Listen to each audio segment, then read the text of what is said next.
सच में तुमने मुझे इतना मजबूर कर दिया। मैं तो परख रही थी पर... ए अर्पिता, हाँ जी मम्मी जी। जरा चाय बना दो एक कप। ठीक है मम्मी, ला रही हूँ।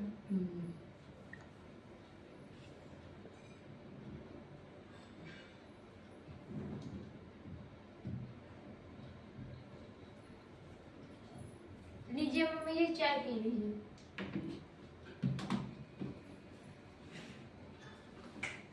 तुम भी? नहीं।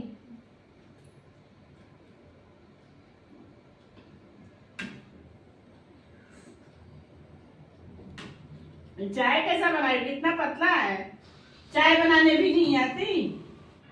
माफ कीजिए माँ जी, मैं चाय को फिर से सुधार के ले आती हूँ। और चाय तो ठीक है, चाय के साथ साथ जीवन में भी परिवार का भी स्वाद जरूरी है। परिवार का स्वाद? ये क्या बोल रहे हो? कहाँ सीख के आई हो ये सब? मम्मी जी, मैं कल सत्संग गई थी। अच्छा बैठ जाओ। मैं कल सत्संग गई थी तो वहाँ सदगुरु माता जी ने बताया, जिस घर में प्रेम, सहनशीलता, विशालता, विनम्रता ये सब होता है वह घर स्वर्ग के समान होता है।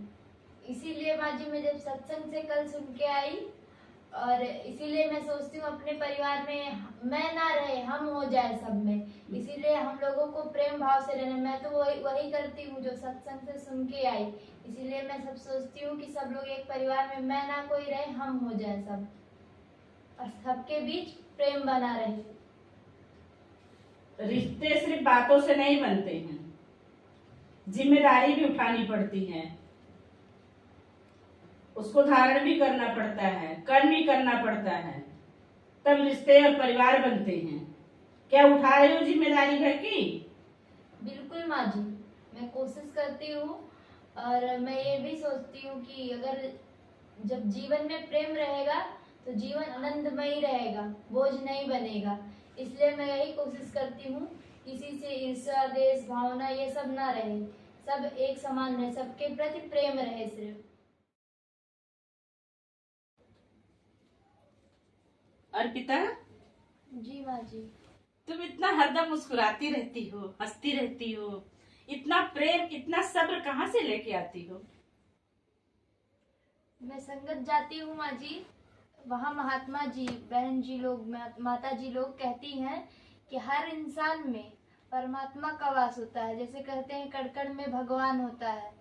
तो अगर मैं आपसे नाराज रहूं, आपके प्रति ईर्ष्या रखूं, तो मुझे खुद भी अच्छा नहीं लगता, क्योंकि मुझे ऐसा नहीं लगता कि आप मेरी माँ हो। मुझे ऐसा लगता है कि मैं परमात्मा से ही गुस्सा हो रही हूँ। तो आप में भी तो निरंकार ही हैं, तो मैं कैसे आपसे गुस्सा रह सकती हूँ? इसके लिए हरदम मुस्कुराती रहती हूँ। जी माँ जी। तुम्हारी ये बातें बहुत अच्छी लगी। सच में तुमने मुझे इतना मजबूर कर दिया। मैं तो परख रही थी, पर तुमने अपने प्रेम, अपने सहनशीलता और अपने प्यार से, अपनेपन से मेरा दिल जीत लिया। मैं बहुत खुश हूँ और बहुत बड़ी भाग्यशाली हूँ कि मुझे तुझ जैसी बहू मिली है। ठीक है? हाँ, जी माँ जी। बहू, आज मुझे समझ में आया कि जो निरंकारी किताबें हैं उसे सिर्फ घर में लाके रखने से नहीं और पढ़ने से भी नहीं होगा। अगर उसमें की लिखी हुई बातें जब हम अपने जीवन में अपनाएंगे, उसको धारण करेंगे, तभी हमारा जीवन बदल सकता है। जिस तरह से तुमने अपने आप को बदला और अपने ही प्रेम से मुझे भी बदला, मैं बहुत भाग्यशाली हूँ। माँ जी, यही तो निरंकारी मिशन का ज्ञान है। जहाँ प्रेम रहता है वहाँ मनमुटाव नहीं रहता। इसीलिए तो कहा जाता है कि एक दूसरे में इंसान नहीं ढूंढे, कण कण में परमात्मा को ढूंढे, निरंकार को ढूंढे। मुझे ये लगता ही नहीं कि आप मेरी माँ हो या फिर मेरी सास हो या कुछ भी। ये हमेशा ये आप में निरंकार ही दिखता है। बहुत अच्छी बात है बहू, आज तुमने सोचने पे मजबूर कर दिया। एक सास को बहू ने इतना अच्छा ज्ञान दिया। आज से तुम मेरी सिर्फ बहू नहीं, बेटी हो, मेरी गुरु भी हो। मुझे बहुत अच्छा लगा तुम्हारे विचार सुन करके। समझ में आया कि निरंकारी विचार परिवार को जोड़ते हैं, तोड़ते नहीं। जी माँ जी, इसीलिए चलिए हम आज एक दूसरे को धन निरंकार करके फिर से जीवन की नई शुरुआत करते हैं। बहुत अच्छी बात है। जी। निरंकारी विचार परिवार को जोड़ते हैं, तोड़ते नहीं। धन निरंकार जी।